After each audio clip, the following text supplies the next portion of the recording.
Siguiendo con este tema de los cambios dimensionales, vamos a hablar ahora de la contracción del hormigón. Eh, Como se puede comprender, como la contracción es una pérdida de volumen, una reducción del volumen, ¿hacia dónde se reduce el volumen? Hacia sí mismo, ¿no es cierto? Podríamos pensar que es hacia el centro de la masa del sólido.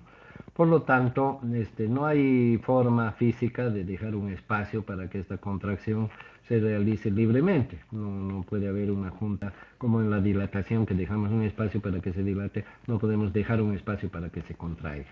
Entonces, si analizamos la fórmula o recordamos la fórmula que es el tamaño de la deformación o el tamaño del cambio dimensional equivale a multiplicar el factor de proporcionalidad alfa por la dimensión del elemento y por los cambios de temperatura, que es delta T, podremos darnos cuenta de que en esa fórmula, si bien alfa es fijo, porque es una propiedad del material, y delta T es el cambio de temperatura que ocurre en el ambiente y que está fuera de nuestro control, si es que se trata de condiciones climáticas solamente, entonces, ¿qué nos queda en esa fórmula si queremos hacer algo para evitar que la contracción nos cause problemas? ¿Qué problemas puede causar la contracción? Daños en el material, igual que la dilatación. Si la dilatación encuentra una oposición y no se puede dilatar libremente, bueno, puede sufrir daños el material, no solamente en el borde del material, que es lo que más se dilata, sino también en otras partes de su estructura, porque todo cambio implica un esfuerzo.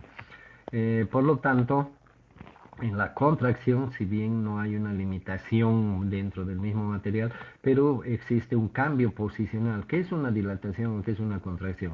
Si marcamos un punto del sólido y este sólido está aumentando de tamaño, ¿qué significa? Que ese punto se está moviendo, ¿no es cierto? Se está moviendo hacia la periferia. El punto central no tendrá movimiento, será un movimiento cero si es que se está dilatando, digo, ¿no? Y el punto siguiente se cambiará de posición un poco y el punto externo, el perímetro, la superficie será lo que más cambia de posición. Estamos hablando de un cambio posicional. Y según la física, bueno, y la inercia, ¿no es cierto? Que todos los sólidos o todos los cuerpos tienden a permanecer en el mismo estado a menos que haya una fuerza que los cambie y el principio de acción y reacción nos indica que a toda acción hay una reacción, por lo tanto hay una oposición del material y por lo tanto hay una oposición de la partícula de la que estamos hablando para que cambie de posición. A ese esfuerzo de oposición le vamos a llamar esfuerzo interno. Entonces, en todo cambio dimensional se producen esfuerzos internos en la masa del material en cuestión, en este caso del hormigón, y si lo contraemos ocurre lo mismo. Entonces, ¿cuál es la función de la junta de dilatación cuando hablábamos de expansión? ¿Cuál es la función? La función es evitar esos esfuerzos, que el material se libere libremente y limitamos el tamaño para que justamente no sea un esfuerzo muy grande. En el caso de la contracción no nos sirve utilizar un espacio libre porque no hay forma de hacerlo, a menos que dejemos un hueco al medio, ¿no? Pero tampoco es una ilusión. Entonces, ya hemos analizado la fórmula, tenemos el alfa constante, tenemos el delta T que no depende de nosotros. ¿Qué es lo único que podemos manejar en la fórmula? Lo único que podemos manejar es la dimensión D. O sea que el esfuerzo y el cambio dimensional por contracción va a ser menor mientras D sea menor, mientras la dimensión del objeto sea menor. Entonces, como solución, entre comillas, como solución para que las estructuras y nuestro material se defienda, entre comillas, de los efectos que puede sufrir el material por consecuencia de las contracciones, se han inventado las juntas de contracción, pero que en realidad no limitan el movimiento del material, sino que limitan el tamaño del material. ¿Sí?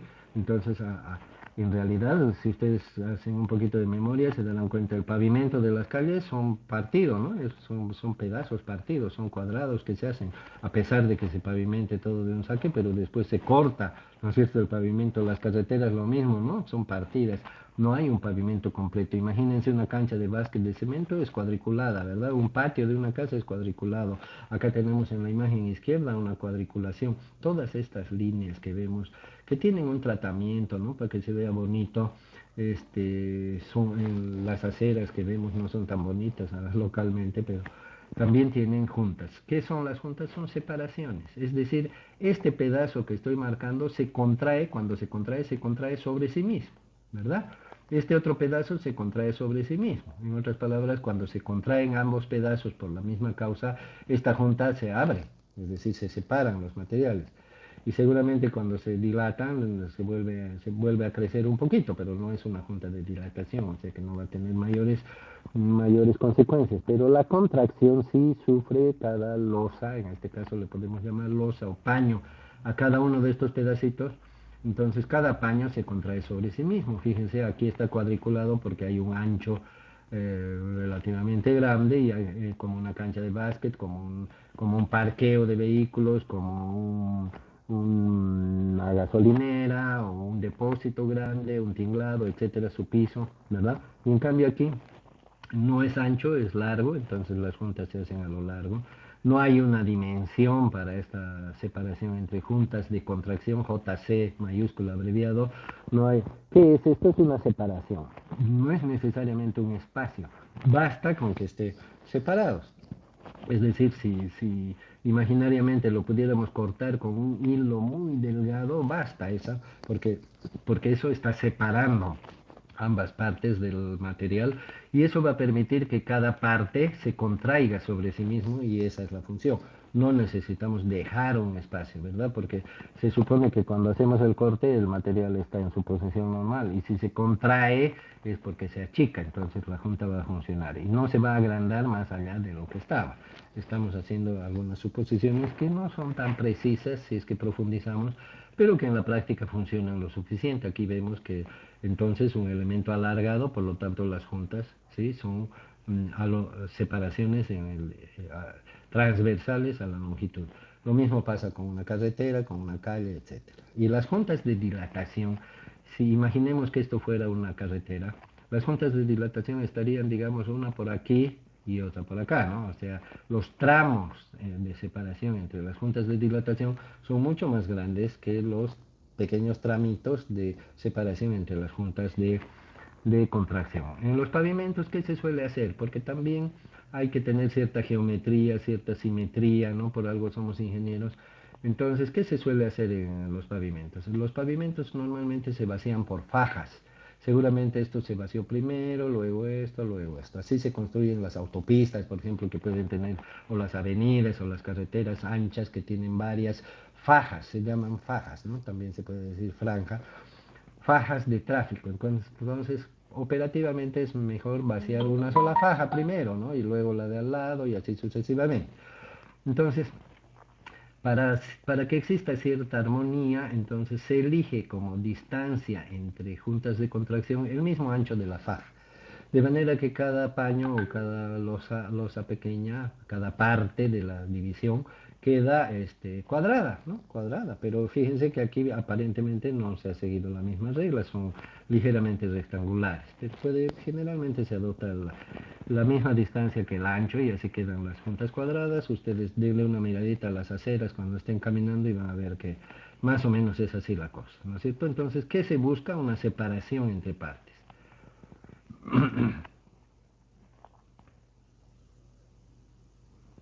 Fíjense, hay distintas técnicas para las juntas. Aquí podemos ver, por ejemplo, en el caso de las aceras, en el caso de las aceras podemos imaginarnos a un albañil que hace pedazo por pedazo, ¿no? Viene en la mañana un día y hace un cuadradito, al día siguiente hace el siguiente cuadradito y al día siguiente el siguiente cuadradito.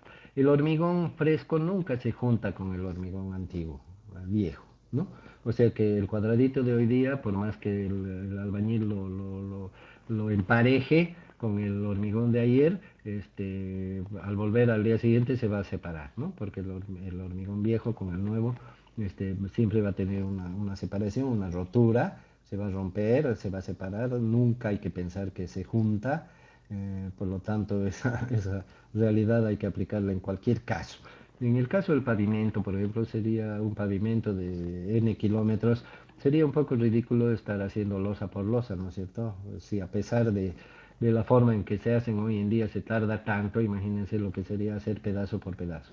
Entonces, una de las técnicas es vaciar todo el pavimento, como se ve acá, y una vez que está endurecido, pero en etapa temprana, porque si esperamos mucho va a ser más difícil, se corta, como se puede ver. Ver, aquí se cortan las juntas de contracción, se las corta.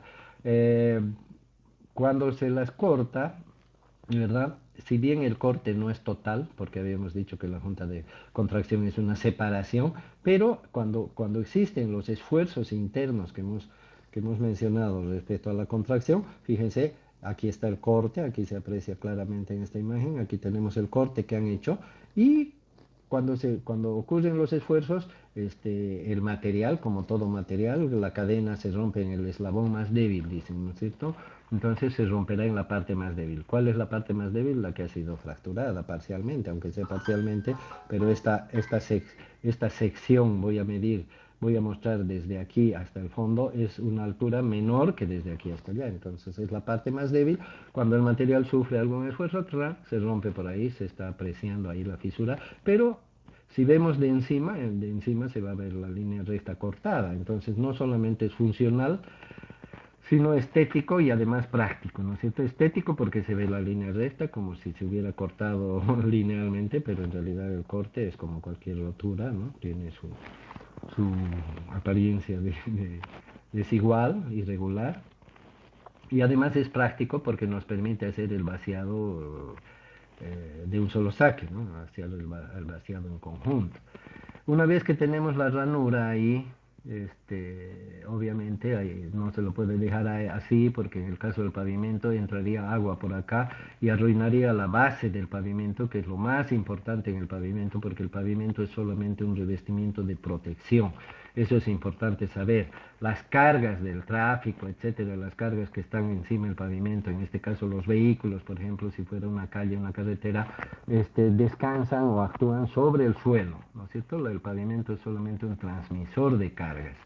Entonces es muy importante que el suelo mantenga sus características de soporte, su capacidad de soporte, y por eso es que antes de pavimentar se hace un tratamiento al suelo que va a estar debajo, ¿verdad? Si es un material malo, se lo saca el material malo, se pone un material adecuado, nunca se puede fundar sobre basura, etcétera. Hay ciertas reglas que hay que cumplir, ustedes lo van a ver en sus materias respectivas, pero es importante que cuando hablamos de pavimentos y hablamos de hormigón, tenemos que saber que el pavimento solamente transfiere las cargas al suelo, ¿no? Entonces, cuando viene una rueda acá, carga sobre el suelo y el suelo tiene que ser resistente. Si al suelo le entra agua por acá y permanentemente se está humedeciendo, todo esto se va a aflojar, ¿no? Porque el agua, las corrientes de agua, como bien sabemos, arrastran partículas y van creando vacíos.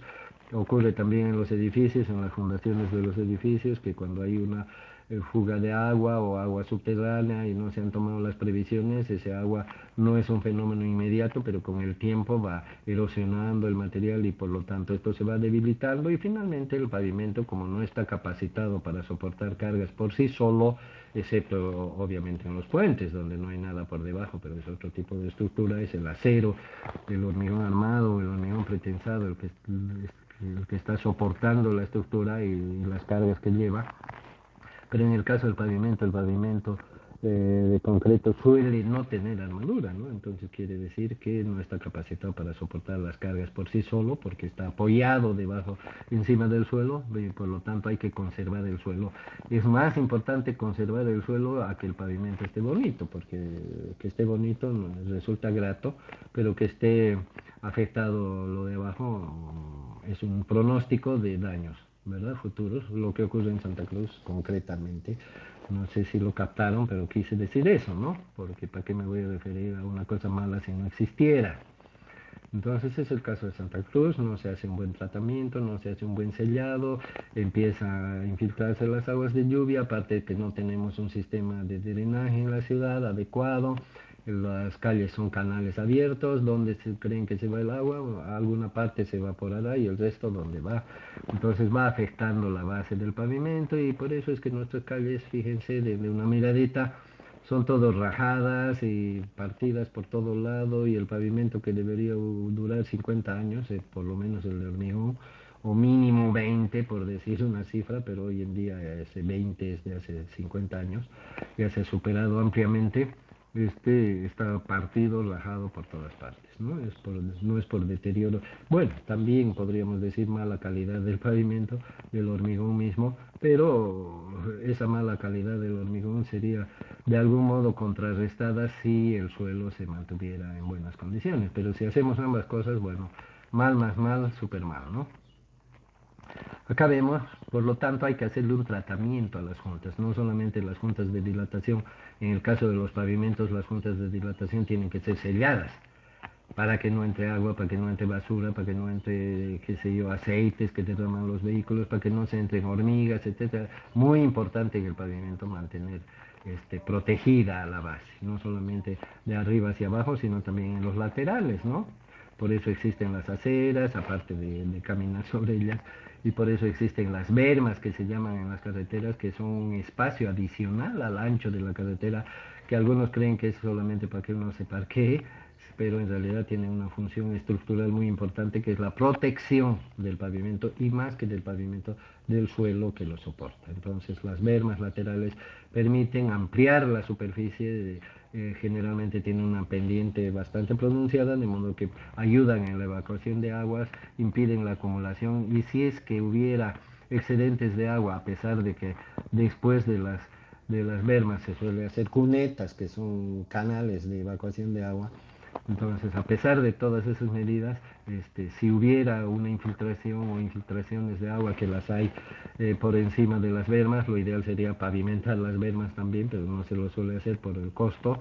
Entonces, de todas maneras, ese agua ya está un poco alejada de la parte principal, que es el pavimento, ¿no es cierto? De la parte central de la carretera, ya que las bermas son laterales. Por lo tanto, en el caso de las juntas de contracción, sí, se tienen que sellar, sobre todo si son en un piso, se tienen que sellar, ¿no es cierto? Aquí vemos un ejemplo del sellado que se está haciendo, obviamente con materiales que impidan el paso del agua, ¿no?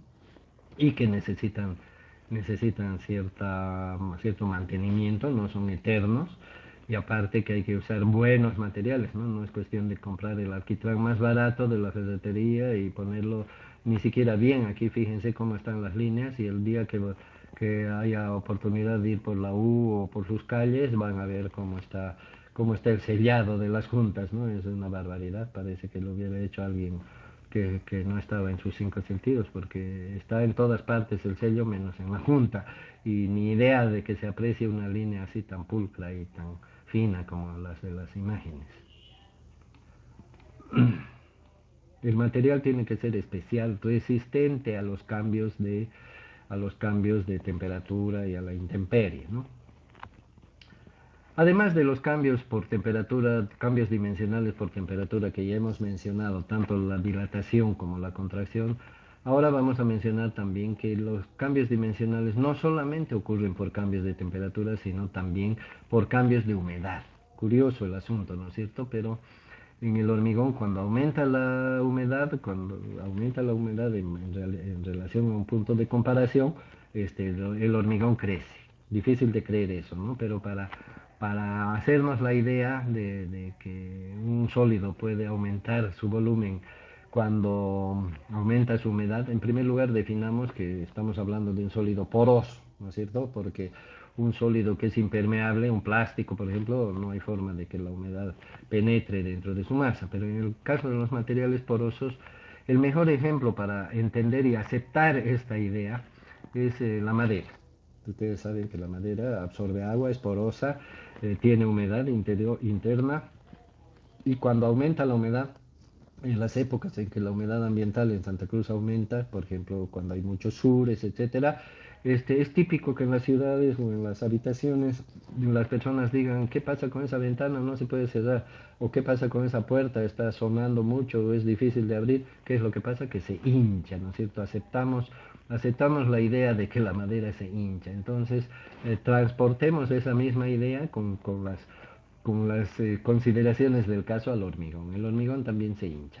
pero para fines prácticos esta hinchazón, digamos, o aumento de volumen o dilatación por aumento de la humedad en el caso del hormigón no tiene ninguna consecuencia práctica, o sea, el aumento de volumen por causa del aumento de humedad en el caso del hormigón no se considera como un detalle constructivo ni que pueda hacer daño al hormigón. De hecho, más bien la humedad es positiva, ¿no? Si es que vemos que el hormigón necesita mantener su estructura y sabemos que la pérdida de agua más bien le causa problemas.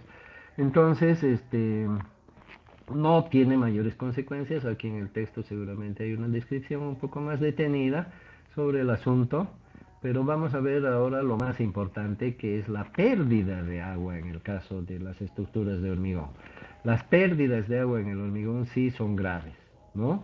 Son graves, no solamente, ya hemos hablado del estado fresco, lo que pasa con el agua que se pierde, nos hace perder la oportunidad de hacer un moldeo sostenido durante todo el tiempo disponible, etcétera. Cuando el hormigón está endurecido, las pérdidas de agua generan esfuerzos internos. Cuando el hormigón recién empieza su endurecimiento en sus etapas tempranas, es un hormigón débil, de manera que todo lo débil no puede contrarrestar esfuerzos grandes. Por lo tanto, y como la retracción es una contracción del volumen, igual acordémonos de la madera, ¿no? Cuando la madera se seca, se achica, ¿no? Hasta se deforma, se tuerce y se rompe. ¿Qué es lo que hace que se rompan los esfuerzos internos causados por la pérdida de agua? ¿Por qué se torció, se deformó? Por la pérdida de agua. ¿Por qué se achicó? Por la pérdida de agua. Lo mismo pasa en el hormigón. Y esta es una situación realmente grave. A diferencia de la dilatación por aumento de humedad, la contracción por pérdida de agua es un elemento peligroso para el hormigón, a tal punto de que lo puede fracturar, como vamos a ver más adelante, lo puede fisurar, lo puede dañar. Sin embargo, las juntas de contracción que ya hemos mencionado para pérdidas de temperatura o disminución de temperatura también trabajan para las pérdidas de humedad. Por lo tanto, la medida esa que hemos adoptado de achicar los elementos, en el caso particular del pavimento que no lleva armadura, achicamos las losas y lo hacemos cuadriculado, rectangular o lo que sea, dividido, separado por juntas de contracción, estas mismas juntas de contracción le ayudan entonces al hormigón a contrarrestar los efectos de la retracción. La retracción no es más que una contracción por pérdida de humedad. Entonces le vamos a llamar contracción cuando es por pérdida de temperatura y le vamos a llamar retracción cuando es por pérdida de agua. Las juntas de contracción o de retracción, podríamos también llamarlas así, las juntas de contracción entonces ayudan a contrarrestar las retracciones. Es la medida más adecuada. Y otra medida que podemos tomar es disminuir las pérdidas de agua, ¿no? Contrarrestar las pérdidas de agua, porque si aceptamos la idea de que las pérdidas de agua contribuyen a aumentar los esfuerzos internos por contracción y a pesar de que tenemos juntas de contracción, existe el riesgo de que estos esfuerzos internos generen algún daño en el hormigón, entonces obviamente lo que podemos hacer es combatir la pérdida de agua lo más posible. Y otra cosa, ¿no? Hay que hacer notar, tenemos que notar que estos esfuerzos internos serán mayores cuanto mayor sea la pérdida de agua. ¿Cuándo el hormigón tiene más agua? Al principio, ¿no es cierto? Se supone que si hablamos de pérdidas de agua, a medida que pasa el tiempo tiene menos agua. Si estamos hablando de pérdidas, quiere decir que disminuye. Entonces, cuando más peligrosa es la pérdida de agua, es cuando más agua tiene. Y eso es al principio. Cuando pasa del estado fresco y va pasando al estado endurecido, es cuando más agua tiene. Si a ese momento le aumentamos una semana, pues por supuesto tiene menos agua. Y si le aumentamos 2 semanas, tendrá menos agua. ¿Por qué? Porque el agua se ha ido perdiendo poco a poco. Puede ser poco a poco, muy rápido, pero que se ha ido perdiendo, se ha ido perdiendo. La única manera de que el agua quede en el hormigón es de que el hormigón estuviera sumergido, ¿verdad? Porque si no está sumergido y hay un contacto con el medio ambiente, siempre va a haber una pérdida de humedad, mayor o menor. La tarea del ingeniero es hacer que estas pérdidas sean las menores posibles o que sean lo más lentas posible, porque no vamos a poder evitar que el agua se salga, como tampoco vamos a poder evitar en el futuro que el agua entre en el hormigón, porque es un material poroso, lo mismo que la madera. ¿Qué se hace con la madera? Se la reviste, se la barniza, se la pinta, etcétera, para que no sufre esos cambios y además para que se vea bonita. En el hormigón no podemos hacer eso, o algunas veces lo hacemos cuando está el hormigón revestido, revocado, qué sé yo, y hasta pintado, pero en general el hormigón, por lo menos en el pavimento, está expuesto, ¿verdad? Entonces tendremos que cuidar, la tarea de nuestra es cuidar cuando el riesgo es mayor. ¿Y cuando el riesgo es mayor? Cuando el hormigón está joven, cuando recién está pasando por sus etapas de endurecimiento, cuando está empezando, ahí el hormigón es súper débil, ¿no? No solamente que empezamos con la resistencia cero y consecuentemente va a ir aumentando poquito a poco, el hormigón es su punto de mayor debilidad es en esa etapa, podríamos decir, entre el estado fresco y el estado endurecido, en esa zona es la etapa más crítica, no solamente porque el hormigón está más débil, sino también porque el agua es mayor. Entonces la retracción es un fenómeno muy peligroso y además gradualmente peligroso, ¿verdad? Porque mientras más peligro hay, mayor es el riesgo y es cuando más tenemos que cuidarlo. A medida que va pasando el tiempo, bueno, las pérdidas de agua son menores, pero la ventaja de que cuando va pasando el tiempo el hormigón es más fuerte, ¿no? Acá vemos, por ejemplo, el efecto de la rotura que puede sufrir o los daños que puede sufrir un material. Este no es hormigón en esta primera imagen, por supuesto, es un suelo, generalmente un suelo arcilloso seguramente, pero todos sabemos que cuando hay una sequía, cuando se seca el suelo, cuando no hay humedad, fíjense cómo se agrieta, ¿no? Es un agrietamiento. Y a la derecha podemos ver no muy clara la imagen, pero un agrietamiento en un hormigón. Es similar a esto, ¿no es cierto? Completamente irregular, algunos pedazos son más grandes, otros son más chicos, algunas grietas son más anchas, etcétera, pero es un agrietamiento, un daño general, aparentemente superficial acá, ¿no? Pero no sabemos hasta dónde está penetrando. En este caso se ven que son fisuras muy pequeñas, pero pueden ser fisuras muy grandes e inclusive puede partirse el hormigón igual que acá, ¿no? Y el tercer caso también vemos que no solamente en los pavimentos, ¿no? En cualquier otra estructura tenemos, por ejemplo, ahí un muro. Entonces este tema de la retracción es muy delicado. Sin embargo, nos daremos cuenta, no sé si alguien lo ha observado, hemos hablado de reducir el tamaño, hemos mostrado las lositas de las aceras, de los pisos, hemos hablado de la separación en el pavimento, etcétera, pero no hemos hablado, nadie, no hemos mencionado aún esas separaciones. ¿Qué pasa con esas separaciones o reducciones de volumen en un edificio? Anteriormente hemos hablado de las juntas de dilatación y hemos visto el tratamiento que se le da en los diferentes casos, pero no hemos visto nada respecto a la separación de fragmentos en un edificio. Bueno, debo aclarar de que en las estructuras de hormigón armado, como es el caso de los edificios o los puentes u otros, no se hacen juntas de contracción. ¿Por qué? Porque se le atribuye al acero el trabajo de soportar esos esfuerzos adicionales que implica la retracción.